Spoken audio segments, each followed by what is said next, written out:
Donc l'objectif de cette vidéo est de vous présenter le DS1302, ce composant là, ici là. Voilà, c'est une horloge temps réel. Donc on regardera la datasheet et puis comment on peut le programmer sous Flowcode. Donc la mise en œuvre du programme est la suivante. On va lancer la simulation.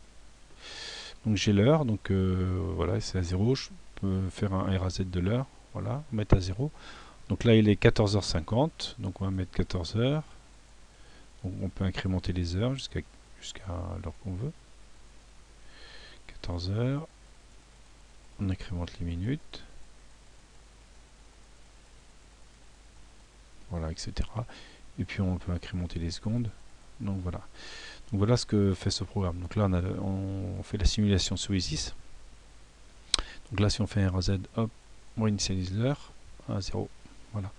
Alors comment se faire? Donc déjà on a un composant, le DS1302.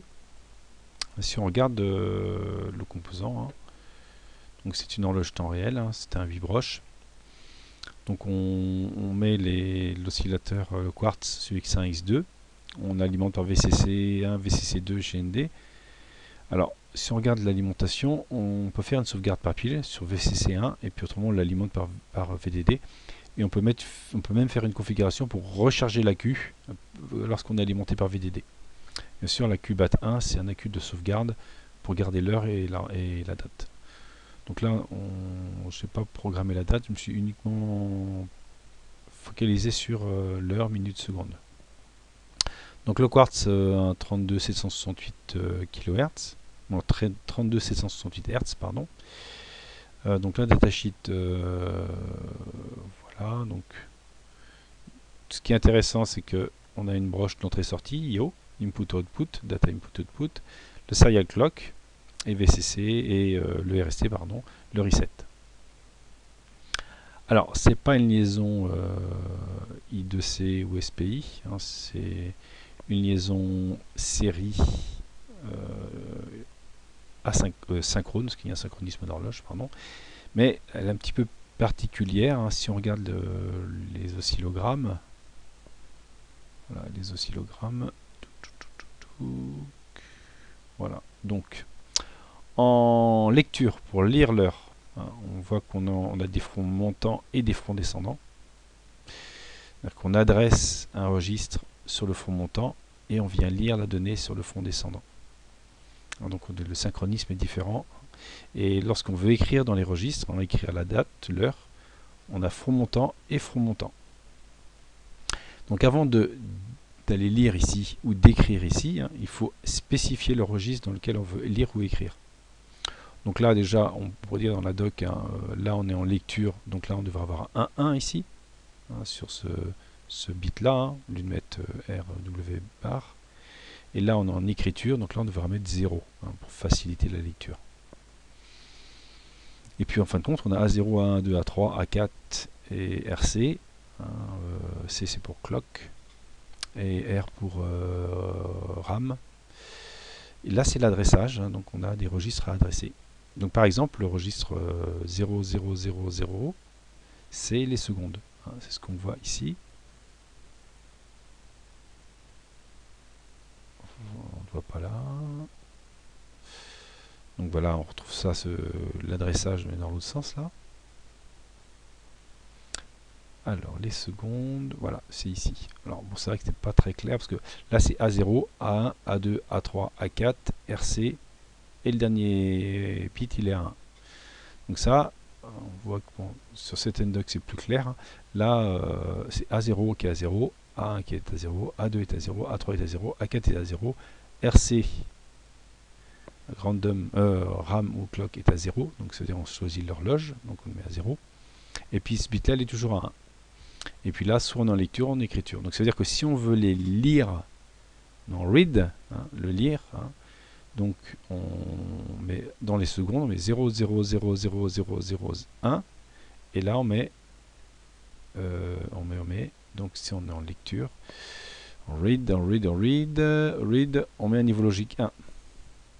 Donc si on veut lire les secondes, ça fait 1, 2, 4, 8, 16, 32, 64, 128, 128 plus 1, ça fait 129. Donc en lecture, on va envoyer 129 pour valider ce registre-là.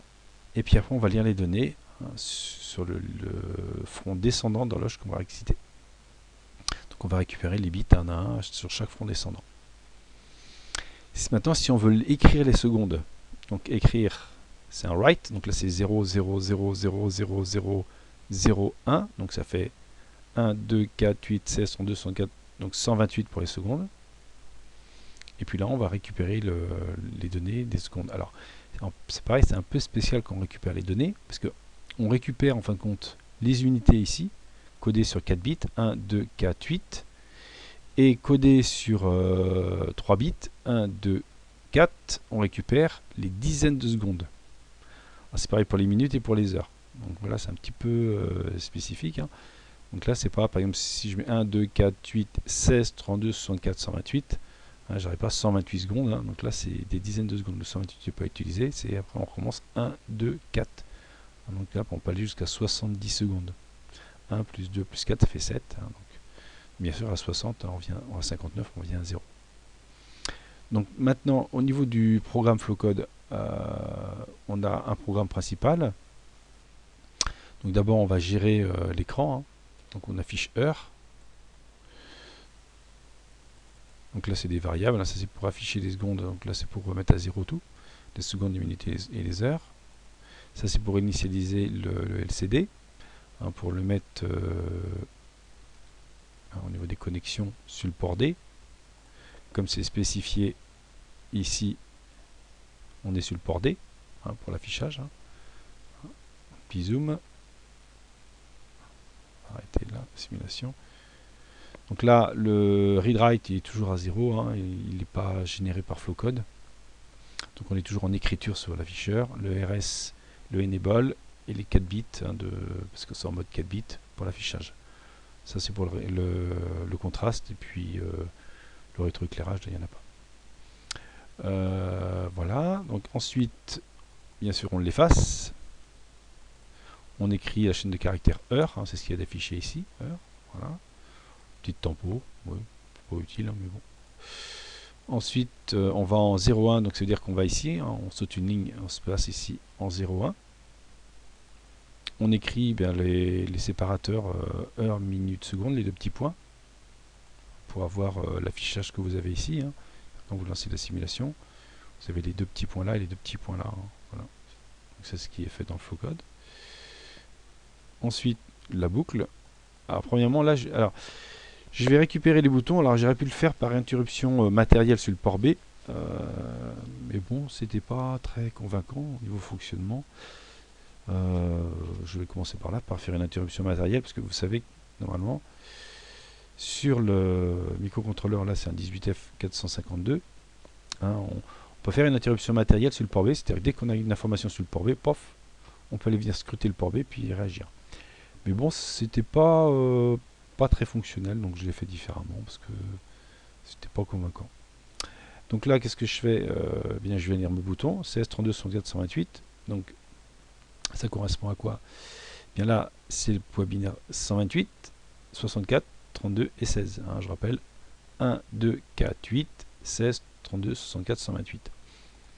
Donc voilà, je teste. Hein. Donc j'ai 4K. Donc 128, bah, c'est si on regarde bien, 128 c'est RB7. RB7, c'est la RAZ hein, que j'active. Donc ça veut dire que c'est pour remettre à 0 l'horloge temps réel. Donc 128, bon, c'est le plus simple en fin de compte. Hein. Donc je fais un appel, un single byte write. Alors je l'ai appelé comme ça parce qu'il est appelé comme ça dans la doc. Un single byte write, hein, c'est-à-dire écriture d'un seul byte, un octet. Donc voilà. Donc là je vais tout mettre à 0. Donc je lui adresse déjà 128. Donc 128 c'est quoi? 128, hein, si je rappelle, hein, 0, 0, 0, 0, 0, 0, 1, ça fait 128. Plus je suis en écriture, donc c'est un WR bar, donc 0. Et donc ça veut dire que je vais mettre les secondes à 0. Donc je vais lui envoyer 0 pour les secondes. Donc 0, bah, c'est pas compliqué. Hein. D0, D1, D2, D3, D4, D5, D6, D7, je mets tout à 0. Voilà. Donc ça veut dire que là, je mets tout à 0. Alors CH, c'est quelque chose, je vais pas encore creuser. Mais là, toute la configuration de ce registre-là est à 0. Et donc, qu'est-ce que ça fait concrètement? Bien, quand on fait play, là je compte. Là, quand je vais appuyer, là je mets par ce programme-là, là, par cette action-là, je mets à 0. Voilà, puis c'est reparti après. Après, donc, j'ai une petite tempo. Après, je vais mettre les minutes à seconde. Alors, pourquoi 130? On va regarder pourquoi 130. 130. Donc, les minutes, c'est 1, donc 0 ici. 1, 2, 4, 8, 16, 32, 64, 128. 128 plus 2, ça fait 130. Et je mets tout ça à 0. Pour mettre les minutes à 0. Donc 130, et puis je passe les paramètres. D0, D1, D2, D3, D4, D5, D6, D7. Tout à 0. Et puis, maintenant, je fais les heures. Donc les heures, c'est 132. Alors pourquoi 132 heures? Donc 1, 2, 4. 4 plus 128, ça fait 132. Et puis là, je mets tout à 0. Donc là, c'est les dizaines d'heures. Hein, pareil, même format que ça. Là, on dit si on est sur en mode 24 heures ou 12 heures hein, au niveau de l'affichage. Hein. Voilà, moi j'ai mis en mode 24 heures. Hein. Donc c'est 0, 0, puis là les dizaines d'heures. Un dizaine d'heures, il y a besoin de 2 bits en fin de compte, hein, parce que on a 0, 1 ou 2. Hein, et puis là on a les heures. Ça c'est que les unités aussi, hein, sur les heures. Voilà. Maintenant on va, je vais vous montrer comment, par exemple si on clique sur les heures, voilà c'est ce qu'il y a de plus, c'est ce qu'il y a de mieux. Donc voilà, si on clique sur les heures, hein, on incrémente les heures. Voilà, on incrémente les heures là-haut. Donc comment ça se passe? Donc les heures, on a regardé, c'était le bouton, c'est RB6. Donc RB6, hein, ça correspond à 64. Donc 64 c'est ici. Donc là, qu'est-ce que je fais? Je fais une boucle. C'est-à-dire que je suis rentré, j'ai récupéré mon information bouton, je suis rentré là dans la boucle. Et là, j'attends qu'il soit relâché. Alors pourquoi? Parce que comme ça évite de faire de manger les rebonds, puis d'incrémenter trop de fois. Donc c'est-à-dire que tant que j'ai pas relâché le bouton, hein, je reste dans la boucle. Et puis, donc ça pose pas de problème parce que l'horloge temps réel, elle fonctionne sans le microcontrôleur. Donc là j'affiche mes heures, donc j'incrémente ma variable heure, afficheur. Donc je vais de 0 à 24. Si je suis au-delà de 23, ben, je lui dis bah, tu repasses à 0. Hein, voilà. Alors là, après, c'est tous les petits calculs pour récupérer les unités et tout ça. Hein. Donc je rappelle que ma variable incrémentée c'est afficheur, affiche heure. Donc pour récupérer les dizaines d'heures, bah, je fais afficheur divisé par 10 et j'aurai directement en valeur entière les dizaines d'heures.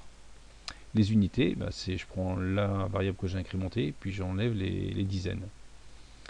Après, les informations que j'ai envoyées, hein, que je vais envoyer D0, D1, D3, mais en fin de compte c'est un masque avec les unités. Donc les unités c'est 4 bits, les 4 premiers bits.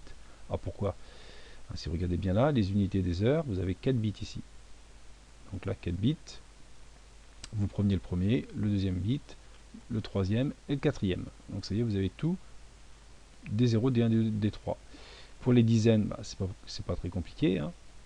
Alors sachant que les dizaines, vous avez fait un calcul, vous avez divisé par 10. Hein. Donc il faut masquer par rapport à 1 et non pas par rapport au bit de poids fort.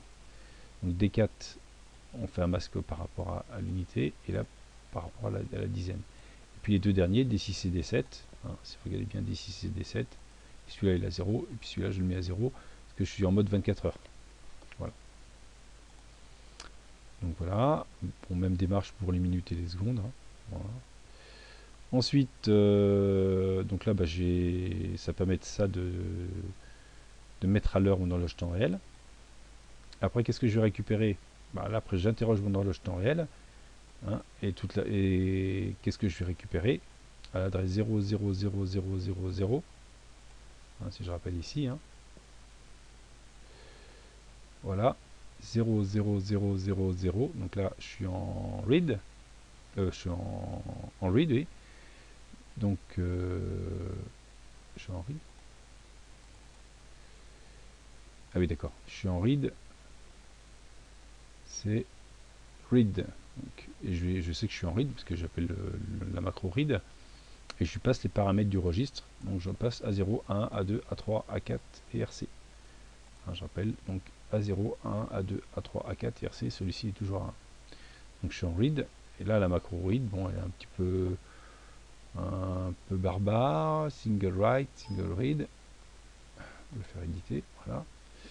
Donc moi, le RST il est sur RE2, le IO il est sur RE0, et le RE1 c'est sur CLK. C'est ce que vous avez ici, hein. Ici, pardon. Hop. Là, RE0, R1, RE2. RE2 c'est RST, RE1 c'est CLK, et RE0 c'est IO. Alors, enfin donc toute cette démarche, hein, toute cette trame, hein, mise à 1, etc., mise à 0, hein, eh bien, c'est tiré, hein, directement de ce que j'ai récupéré là. Hein. C'est-à-dire que là, j'ai sur RST, c'est RE2. RE2, sur LCK, c'est RE1, et IO, c'est RE0. Voilà. Donc on peut regarder le début. Donc d'abord, il faut mettre RE2 à 1. Hein. Après il va falloir mettre la donnée. Hein. Donc là, on est en read. Donc on met un 1, puis après on valide par un four montant sur RE1. Donc c'est en gros c'est ce qu'il y a ici. Hein. Donc je ne vais pas tout décrire, mais non, voilà, RE2 est resté, donc je le mets à 1. Après RE1 qui est l'horloge, elle est à 0. Je mets la donnée RE0, d'abord je la mets à 1. Pourquoi 1? Parce qu'en fin de compte, je suis en read, et puis là je vais faire un four montant. Donc ça veut dire four montant, je vais passer RE1 à 1. Voilà. Et après je passe RE0, RE1 à 0. Donc je fais le four montant ici, et après je fais le fond descendant. Voilà. Alors après on peut récupérer la donnée, hein. Donc la donnée c'est un peu plus loin, donc ça voilà, donc il y a plusieurs bits, voilà. Et là je récupère ma donnée. Donc je l'ai appelé D0, je récupère D0, après je récupère D1. Voilà. Alors pourquoi D0, D1? Voilà, j'ai appelé D0 parce qu'elle est nommée ici, D0, D1, D2, donc voilà. Donc là je récupère D0, D1, D2, D3, D4, D5, D6, D7. Je récupère les secondes. Si j'ai validé le registre 0, 0, 0, 0, 0, 0. Voilà, et à la fin, je renvoie l'information. Hein, le single te retourne, bah, je calcule, hein, donc c'est D0 fois D1, puissance 2 fois D1, plus 4 fois D2, puis 8 fois. Pourquoi? Parce que c'est pondéré, hein, je rappelle. Que là on a des pondérations. Hein. 1, 2, 4, 8, 16, 32, 104, 128. Donc ça veut dire que D7, c'est fois 128, hein, c'est ce qu'on a à la fin. Voilà, fois 128. Et puis après, qu'est-ce que je fais? Eh bien, j'ai géré mon affichage, hein, donc j'ai récupéré ma donnée. Voilà, la valeur retour, c'est donnée. Là, je fais le calcul des secondes. Donc, je donnais calcul seconde. Alors, qu'est-ce qui fait calcul seconde? Hop. Eh bien, je récupère les unités. Voilà. Donc, les unités, c'est les 4 bips de poids faible. Voilà. Et les dizaines, donc je fais un masque et je divise par 16. Pourquoi? Parce que 16, alors je rappelle, donc si je regarde le registre, donc 1, 2, 4, 8, ça c'est les unités. Voilà, je récupère là. Et après c'est 16, 32, 64, 128. Ah, 128 c'est channel 1, donc c'est 16, 32, 64. Donc il faut diviser par 16 si on va avoir en valeur réelle, en valeur non dizaines, mais les unités, la valeur des dizaines de secondes. Voilà, la valeur en nombre des dizaines de secondes, il faut donc diviser par 16. Voilà. Ensuite, donc je récupère, je gère mon curseur. Hein. Donc si les secondes supérieures à 10, hein, donc ça veut dire que là, là je suis sur les secondes. Donc, quand je simule, donc c'est pour gérer mon curseur ici, pour effacer. Hein. Hein. Donc là, je me mets ici, et puis tant que je suis inférieur à 10, mon curseur est là, et après il se déplace là. Voilà. Pour gérer le curseur pour l'affichage. Autrement, le 10 passerait là, il y aurait un 1, puis là, il y aurait 10 ici. Donc toute cette présentation-là, c'est pour gérer le curseur d'affichage en fin de compte. Hein. Après, bah, j'appelle les minutes. Hein. Je vais récupérer les minutes, hein, pareil. Hein, donc Les minutes, c'est à 0 est à 1. Voilà. Les heures,